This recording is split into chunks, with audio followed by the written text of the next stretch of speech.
দক্ষ হাতে আল্লাহর ঘরে পরানো হচ্ছে নতুন চাদর। গেল বছরের মতো এবারও হিজরি নববর্ষে পরিবর্তন করা হলো পবিত্র কাবার গিলাফ। প্রতি বছরই নিয়ম অনুযায়ী পাল্টানো হয় কাবার গিলাফ। আল্লাহর পবিত্র ঘরে পরানো এই চাদর পরিচিত কিসওয়া নামে, যা মূলত বিশেষ ধরনের কালো কাপড়। এবারের কিসওয়া তৈরিতে সময় লেগেছে প্রায় 11 মাস। বুধবার বাদ আসর সরানো হয় কাবার পুরনো গিলাফ। কাবা শরীফের ৪২ ফুট উঁচু আর ১৪১ ফুট প্রশস্ত গিলাফকে তৈরি করা হয় আলাদা আলাদা ভাগে। পুরো নির্মাণশৈলীতে অনুসরণ করা হয় ৭টি ধাপ।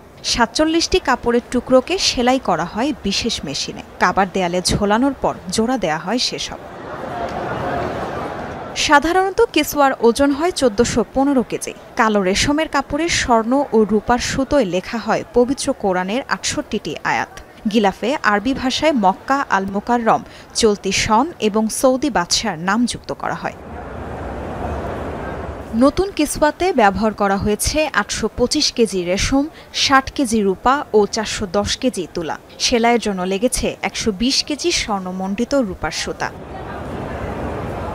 নতুন গিলাফ পরিবর্তনের পর পুরনো গিলাফের বিভিন্ন অংশ মুসলিম দেশসহ বিভিন্ন জাদুঘরে উপহার হিসেবে পাঠানো হয়।